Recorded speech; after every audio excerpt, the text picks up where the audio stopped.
Hello, hello. Well, welcome back to another episode, guys. And so, if this is your first time listening in to this podcast, we will want to welcome you all. Now, those of you who are returning to the show, we also like to extend a welcome to you as well. So, now today's topic is really a very important topic. I guess sometimes it can be considered a very emotional topic as that, but it's also very important that we discuss. We're talking about trauma. And also how that affects every aspect of our lives when it comes to, creating some chaoses, when it comes to de-stressing and decluttering and all of those things that a lot of us suffer, including myself, suffer with.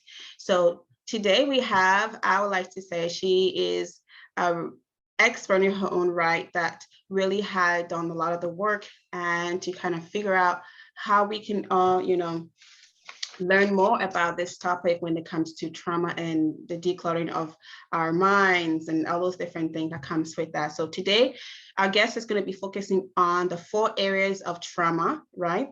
Which is that stress, mind, time, space, and how to declutter all of that aspect of our lives. So our guest today, she came from, having a traumatic experience to being basically a triumph, really. Her name is Valeria Haurd. She has seen it all, of course. She is a published author, a speaker, and an expert who works with people all over the world.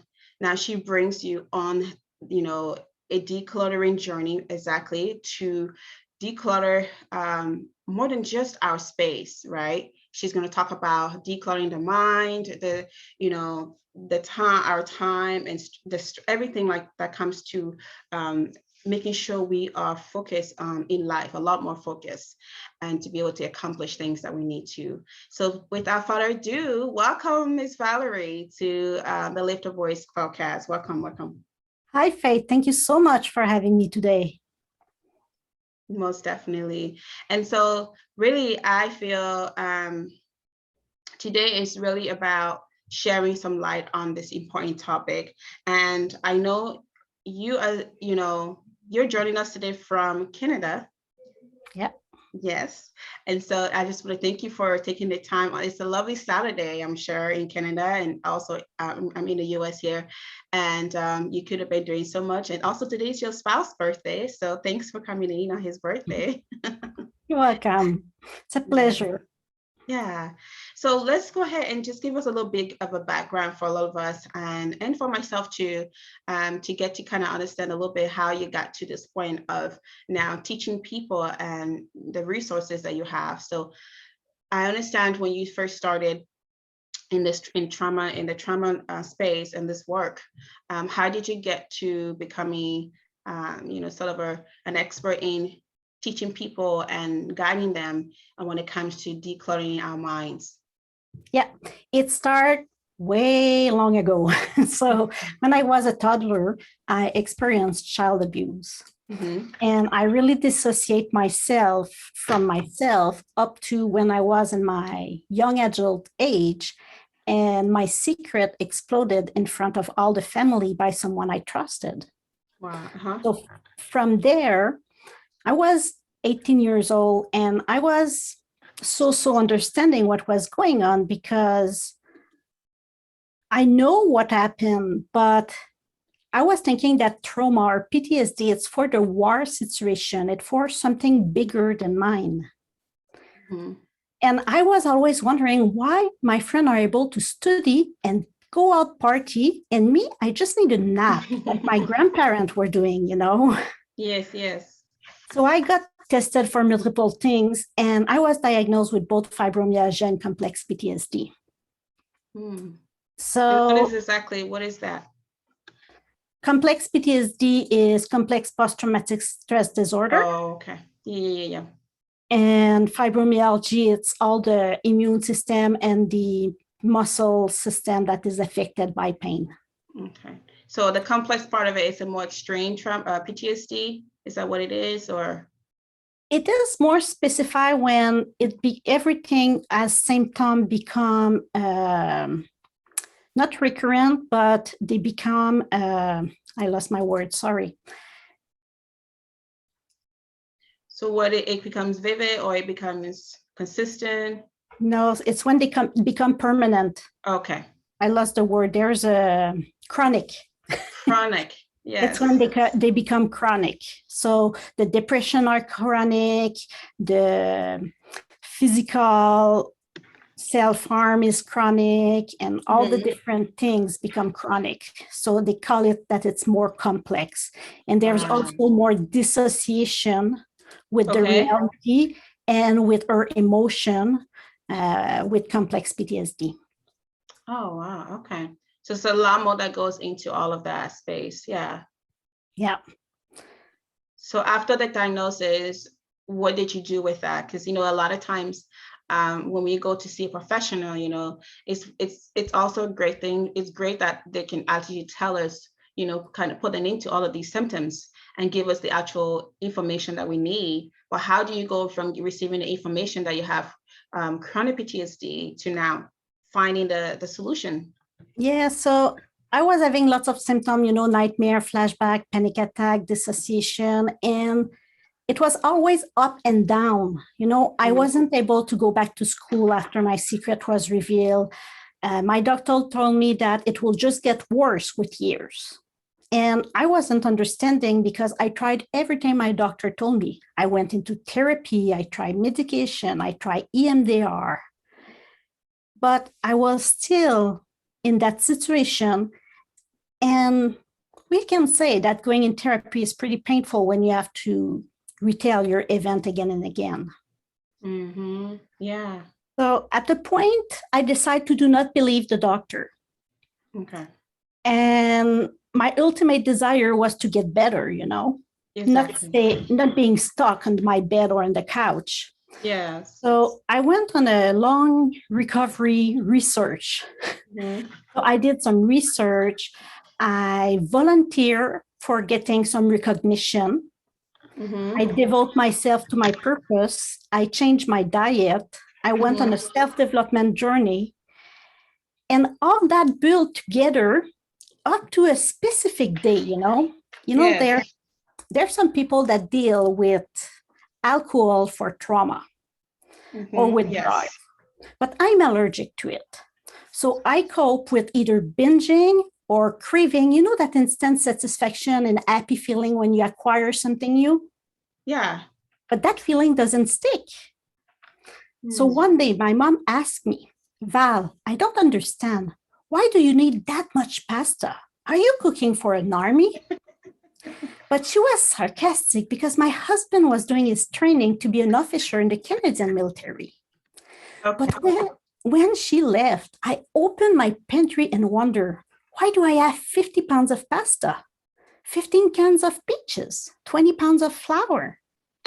And I look around the house and my kids, you know what? They had more toys than a daycare. So when my husband came home that day, he told me that he will be posted away for a little while, and then we will need to move. But when the movers came, they told us that they cannot move all that stuff. Wow, too much. It was too much stuff. And we had 3 months to let go of half our belongings. Wow. So it was really kind of being on the clock to get rid of that stuff. And, maybe some of the listeners right now have seen the show about hoarding in Netflix or at the TV, but my house wasn't looking like that. It was the cupboard and the pantry and the wardrobes and the storage room that were really, really well packed. But you can circulate in the house like you want. And of course, sometime when my mom just arrived and I see her parking in the driveway, I run to pick a basket of clean clothes that is not folded and hide it in my bedroom, I think we've all done that sometimes. I'm guilty as well. When you have guests coming over, you try to clean it up quick, so that way everybody thinks, oh wow, this person is very clean, but yeah. But there's something deeper that is hiding with that behavior. So I started to declutter. And what happened is I started crying. I started connecting with my emotion because I was dissociating from my emotion before that. Mm. So that means I was not knowing what is joy. I was not knowing what is sadness. I was not knowing what is anger. I was neutral all the time. So before you got to this point of decluttering on this specific day, have you Yes. done this similar thing in the past where you just clean up and actually really do a deep clean up? No, okay. No, Okay. it's really when I get in touch with the material, the belongings, that it's that person who gave it to me. Or, oh, I want to fix it and gave it to that person. Oh, I get it for my wedding. So all those ideas came in your mind, and then you start having some emotion. I call that the wave of emotion because some people have different things, Exactly, yeah. with different memories. So yeah, I started to declutter. And did you ever observe when you clean a flat surface, when you empty it, short after, the first thing you know is it's full of stuff again? Oh, yes. So I've been there. there was something that was missing. I was decluttering, but clutter was coming back. So this is the point where I continued decluttering, but I also went on a personal development journey. Okay. And I found beautiful people all around the world. But you know what? I discovered myself. And I made connection, and I had a way less stress level and nightmare. And when my home was tidy, I was feeling good and more energized. So that brought me a couple years later in the process after couple move, and I decided to become an home stager. So to work with people that want to prepare their house for sale. Okay. And what I observe is it's not putting the object or the furniture in place that they have difficulties. They have difficulties with the fact of knowing what to keep and what to let go. So it's the decluttering the problem. Do you think, yeah, because I definitely sometimes feel there are certain things that there's a connection to it. Like you said earlier, it's just, it could be emotional, like a relationship connection to that thing, which is all emotional. So it can make it harder to let go of, things that you may not even need or use for so long, but it's just sitting on the shelf and you don't know how to get rid of it. Yeah, like those school notes that we have, yes. Or that, there's lots of little things like that. So this is where you came in as a home stager, helping people try to clean up some of the mess they already had created over the years. Okay. And then I specialize in professional organizing. Okay. To really help with the decluttering part.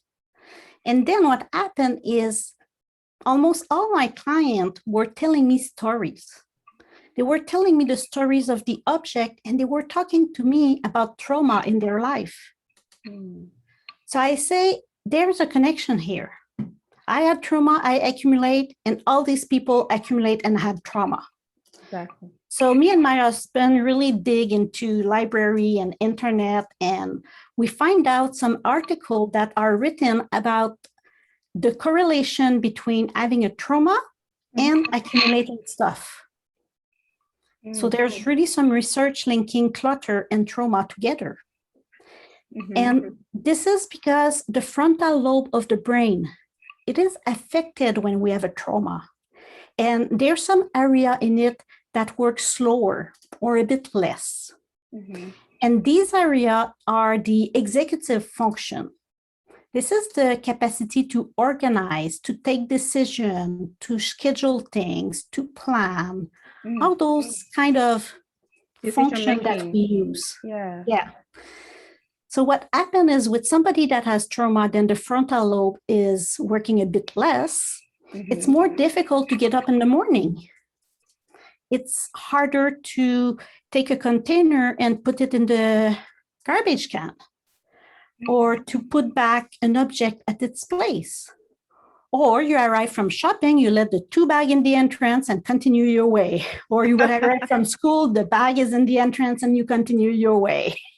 think that sounds like you're speaking you're speaking of me. 'Cause exactly. Every time I realize I have forgotten to close the garage door, and it just doesn't dawn on me that, hey, you just came from shopping. This garage, you need to lower the door, because I mean, you could cause harm to yourself or your family. Somebody could come through that way, that entrance. But yeah, what you're saying does make sense. I never thought of it like it has something to do with my childhood trauma. Yeah. Unfortunately, yes, it's often related. Hmm. So there's that part of the brain that is affected. And another thing is there's a hormone that we call cortisol. The nickname of that hormone is stress hormone. Mm. So this is when we encounter any situation in life, our brain are producing that hormone. So it is that hormone that makes us deciding, do we fight, flight, freeze, or fawn? So for anything, depending of the temperature, any stimulus that we receive. So if the brain thinks that we are in danger, then it produces cortisol. Okay. And more the cortisol level is high, more symptom of trauma we have. But what is different with people that has trauma is we are all the time on alertness, Yeah. We have a higher alertness than other people. So our stress and our cortisol is always in the top. And the other thing is people with trauma or PTSD, we don't release that cortisol during that night as much as other people. We reduce it a bit, but not as low as we should. Okay. But when we then produce again the next day, no worry why we have so much cortisol and so much symptoms. Oh, so do you think also this can be applied to fear, the phobia, that will nourish the phobia, that will nourish the panic attack, that will nourish the chronic depression, the anxiety, it will nourish all of that. Okay. And it's also impacted by the clutter. So I tell that because of our frontal lobe, we let more things around. And more things are around, more stress our brain experience. So then it produces more cortisol. So do you see that vicious cycle? It's a cycle. Yeah. Clutter, increased stress, increased cortisol. I need to do something to release it. Oh, I will go shopping, or I will let things in the entrance. So more clutter, and then we turn and we turn and we turn.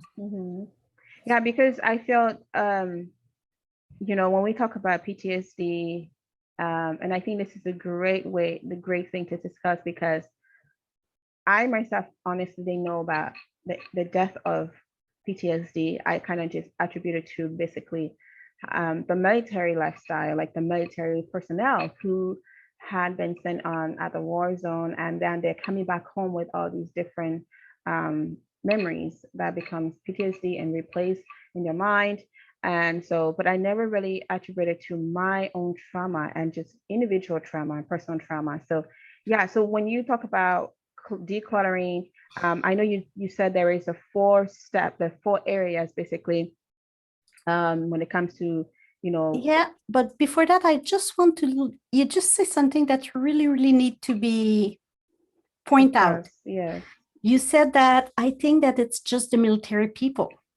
And my trauma is lower. Your trauma is not lower. It is as important for yourself than the trauma of the war people that is important for themselves. It could be a car accident. It could be a concussion playing sport. It could be being bullied. It could be, there's so many situations. A bad divorce can bring PTSD. So we shouldn't compare what is the cause of the PTSD, but realize that all these people, they have a difficulty living their life. Exactly. Functioning, it's difficult when you have PTSD.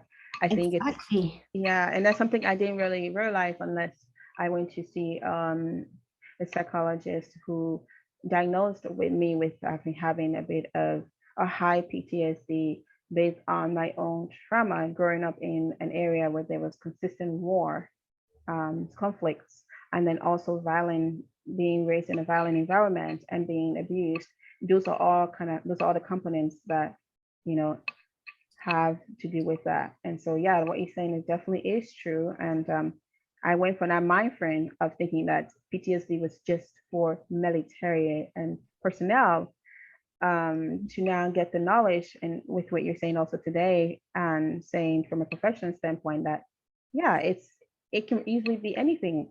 Divorce, it could be, it doesn't have to be a huge traumatic event. It can be something as subtle, Even with the COVID, actually, they're saying more because the stress of people are higher.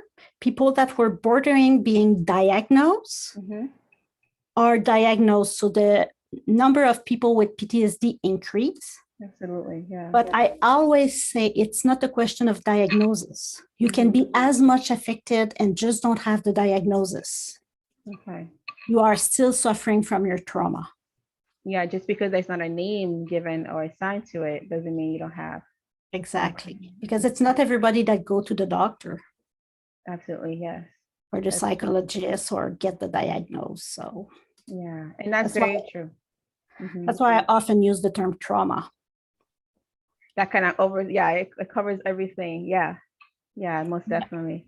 And I think too, with coming from my own being an African and in Black in general, it seems to be, with the study they've done, it shows that we are more or less likely to go and meet with a professional to get those diagnoses and be able to know what exactly is affecting our mental health. And, like you said, it's now until we actually make those trips and get those diagnoses and get the name to the symptoms, is when we're really able to now figure out the tools that we need.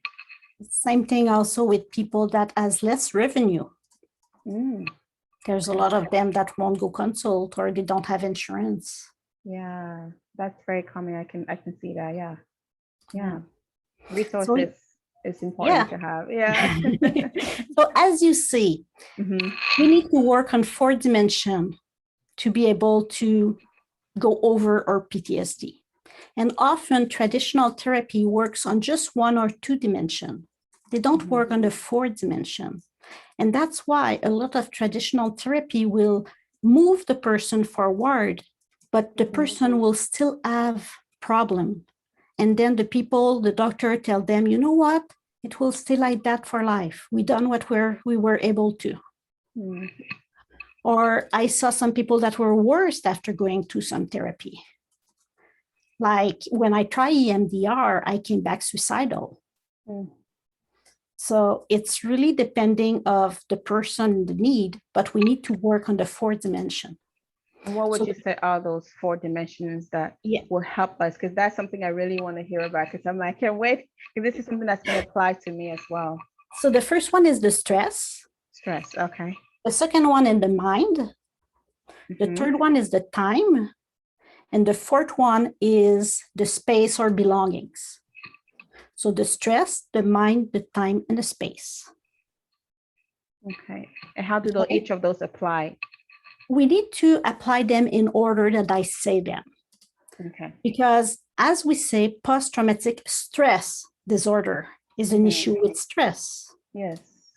So by being an issue with stress, we need to start by managing the stress if we want to manage the symptom. Because if you go and start at the opposite with the space, with the decluttering the belongings, you will arrive at some object and you will just cry or fall because you will have 2 big waves of emotion that you're not able to deal with. And you put the object back on the shelf and say, you know what, I'll do that another day. So people won't be able to go through the process if they didn't lower their level of stress. Okay, so getting the stress a bit under control. Yes. Decluttering will help you get to the process. Yeah, so decluttering your stress, that I call it, it's really reducing your stress level and your level of cortisol. And how can we do that? How can we declutter our and get less stress?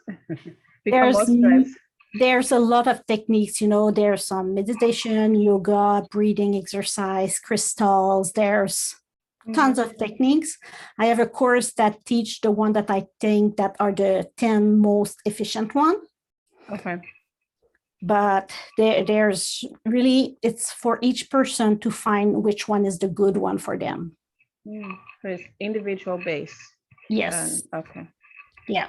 I have a breathing technique that is specific, and I call it my doer reset.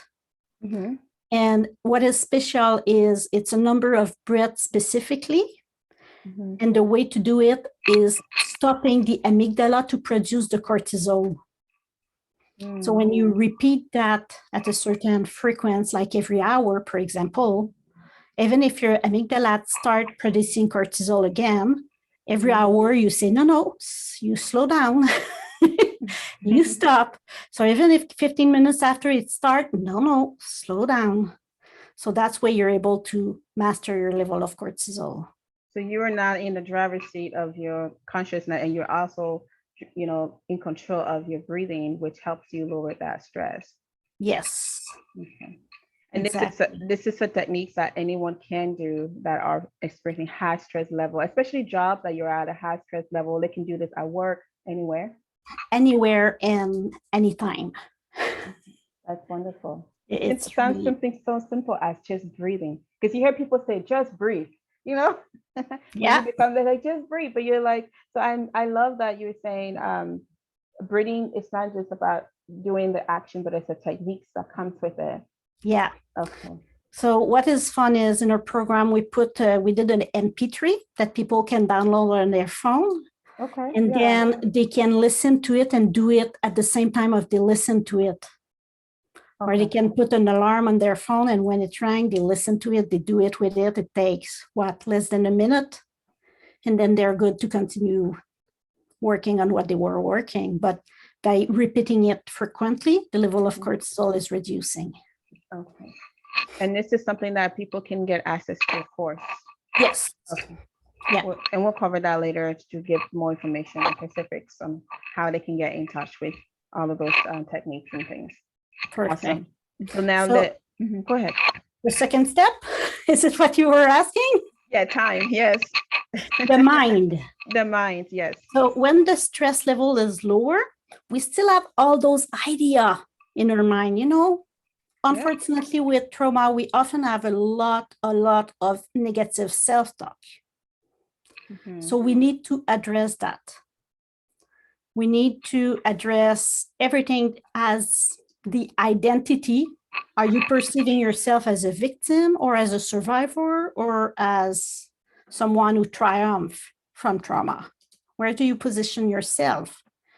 Because depending on your identity, you will behave differently. Mm-hmm. So it's a lot about that. It's a lot about clearing the mind, the idea, and reducing, we have over, if my memory is good, it's 18,000 thoughts a day.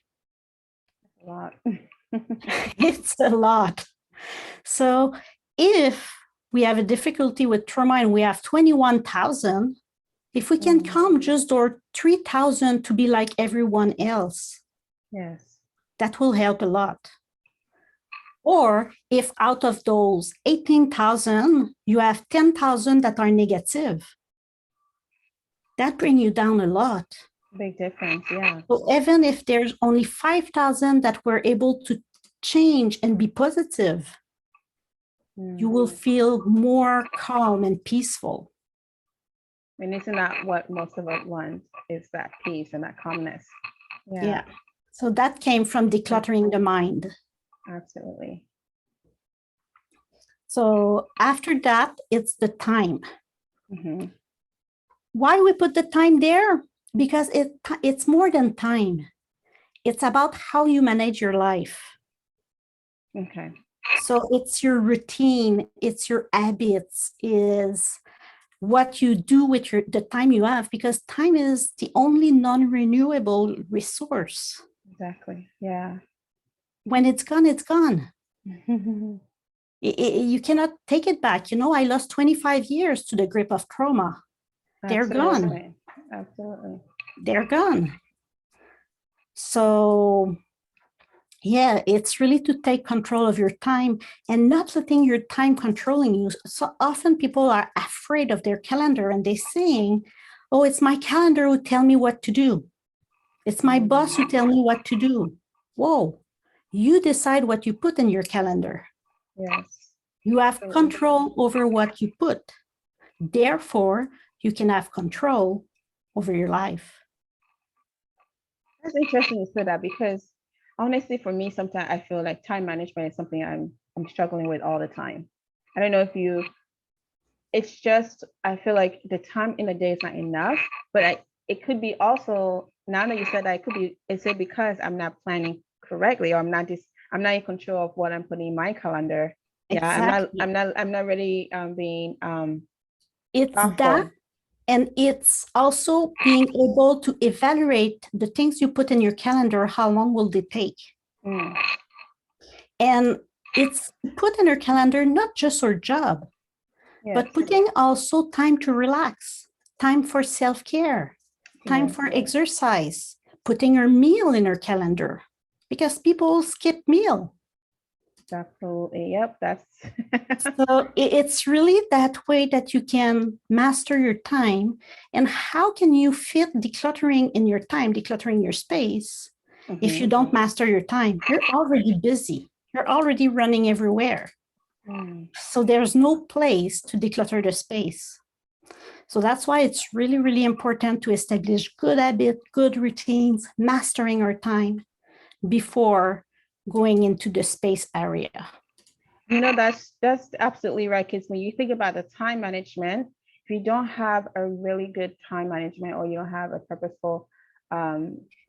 behind your time and the things you're doing with your time, it affects the amount of time you have to clean your space or declutter your space, which also affects your mind, because how much time are you spending on other things? And what are those things that you're doing, I guess, to help you with your decluttering your mind? That's interesting how it all kind of goes together. And it's more than mastering it's more than time management, you know. That's why I don't call it time management. I call it decluttering your time, because you need to take some piece out of it to be able to put what you need in it. I like that. Decluttering is not just about taking out. You know, I see some senior downsizing. They get rid of 3, 4, 5, 6 couch, and they buy 2 nice rocking chair that they can put in their new place. Exactly. So they replace, they don't just let go. They include what they need. You let go of what you don't need, and you include what you need. So is it a want versus need? Yes. Okay. Yeah. Beautiful. So when you talk about the space, decluttering our space, I'm showing this is more physical aspect of it. This is more physical. And I'll say this is a place, the area that will take the longest time, because clutter takes time to accumulate. It doesn't go away by doing this. I mean, I wish it could. There was a magic I wish it could. It took time to accumulate, so it took time to get rid of it too. Absolutely, yeah. You know, when we see the Marie Kondo show on Netflix, they take an hour show. Can you guess how long it takes to prepare an hour show? For the decluttering shows? Honestly, I wonder sometimes too, how fast to do those. But if I should guess, I would say maybe 5 hours. It took 6 weeks of a full team working in those houses. 6, that's a long time. That's enough time to learn a whole new career. 6 weeks, because there's a lot of things that we don't realize that are cluttered. Just think at your socks dryer. How many pairs of socks? How many pairs of shoes? Just starting there. How to take those decisions and which one to let go. Exactly. It's challenging. It can be a challenge, yeah.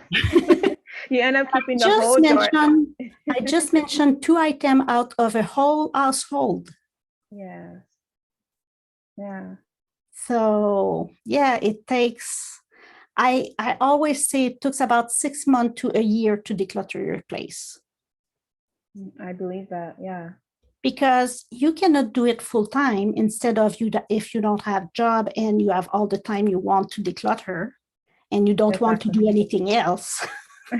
And it depends on the amount of space and how much you have accumulated Exactly. over the space of time. Yeah. Yeah. So it takes a good 6 months to a year to really go through all the different room and really do it. Because at the beginning, you cannot work a 3 hour or a 6 hour time decluttering. Because what will happen is you will be exhausted. Mm-hmm. You will finish by just putting back the things in the cupboard or in the closet because your bed is full of things and you don't know which clothes to keep or not to keep anymore. So you just put them back in. Yeah. And or you do the garage, it takes a full day or a full weekend. And first thing you know, in the spring, you have to do it again or in the Exactly. fall. So when people do big bursts, they are tired and exhausted, and they take that as a negative experience, as a chores, Right. instead of enjoying it. So it's really a different approach. When it's a chores, you don't want to do it anymore. When you declutter with fun and joy, then you celebrate at the end and you want to do it again, because when you celebrate, you produce good hormones for your brain. Yeah. And your brain wants them again. You know, I think it's such an important thing that you are able to, you're sharing all this, because how many of us have a lot of things that we, that are just running out through our thoughts throughout the day. And, if we just take a moment and, find a breathing technique that works for us, be able to clean and declutter our minds and our time, our space, because all those things really do affect us, what I'm hearing from you today. And I'm actually taking some notes and some lessons here myself, because like I said, I can definitely utilize some of these things and all of them to really help me, especially with my time, decluttering that's very something I need to work on personally. And I think hopefully most of us that are people that are listening today, they took one or two of those things away. Pick one thing. It doesn't have to be all of it, like you're saying. One Start thing that with you the can, stress. something that you can start with, which is the stress part of it, and then start and work your way down through the process, through those 4 dimensions of decluttering through your trauma. And so, awesome. We were getting close here to the end. Let's see here. You said that when you declutter, it puts your mind, it puts you in touch with your emotions. Yes. And how is that? The thing is, when you touch some objects, there is a connection between your sense of touch and a place in your brain that is your reptile brain that is called the limbic system. And this is when all your memories will flow and your emotion. So I always say you need to declutter without touching your object. Because when you touch, it's become more difficult to take a decision to let go. So I have a technique for that. It's to wear a pair of gloves. Because when you wear a pair of gloves, you will still touch the item, but there's a barrier. So you will be able to take a decision more objectively. Just take a teddy bear in your hand. You will fidget with it. Put a pair of gloves and take a teddy bear. You will put it back on the table. Because you don't get the same feeling. So you're not connecting the emotional connection with it. Exactly. The energy. Okay. You're not connecting with your memories of what a teddy bear is meant for you. Oh, okay. Okay. That's a really interesting advice. I've never heard that before. That's very interesting.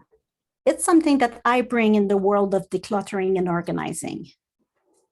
Yeah. I think it's really for people that had a trauma, because it's really the way to help them proceed that. I think it'll be interesting to maybe see this apply. I know you within your practice, right? Because you help a lot of people that are going through a lot of similar things that you're talking about, decluttering and trauma and stuff. what is something that you're seeing that the people that are coming to you for help and you're helping them, you know, with all the 4 dimensions of trauma, what is something that's consistently you've seen that has helped them with this process? Is it where they've gone to different types of practices, you know, therapy and different things? That's changed nothing for me. Whatever, if they arrive with a background of having trying 5 therapy, or they are fresh new from a new trauma, they need to pass by the 4th step. Okay. So it's really, really important. And I really encourage them to pass them step by step with me, because sometimes they touch at that things, but they didn't went up to the bottom. So we really go step by step. And the one thing that is really, really important is for the people to take decision, to take the decision to heal. Because a lot of people don't believe that healing is possible, and they don't take that decision. Therefore, they cannot heal. People need to have faith and hope and take the decision to take control of their healing, take control of their recovery journey. Not let the control to the doctor, not let the control to the psychologist, not to let the control to other people. They need to take control. A big, big things in trauma is that we lost control of our life. I think that's a great point. We definitely have to make that choice, like you said. Taking control of that decision, it's really fundamental. Yeah. I mean, it's just come to show that everything becomes, when it comes to healing, just most choices we make in life, it's something that becomes from, we have to make the initial steps to seek the help or ask and make the choice before we're able to actually accept whatever it is that is being advised or given to us, right? I really learned so much today, Miss Valerie. You've taught so much and you brought so much light and value. I never knew that my trauma really has something to do with, I mean, I know I have to do a lot of my personality in different aspects of my life, but I didn't know like these 4 dimensions of trauma and how to really take those steps, you know, to really be able to help me. And hopefully all of you today that are listening will be able to take something away and be able to apply those things into our lives. Even it might not be us specifically, it could be another person that we know of that can really be able to get these resources and help themselves. So now that we have heard so much from you today, how can our listener kind of, you know, I want them to not just hear the, you know, all of this resource information, but how can they apply these things, and what are resources that you can provide, and how can they reach in touch and get in touch with those resources? So I have a free video training that is on my website. Okay. So the address is a bit complicated when I say it. So maybe it will be in the speaker notes, but it's do well, like doing well, do well, ht.com/get-started-now. Awesome. And definitely we will put that in the show notes.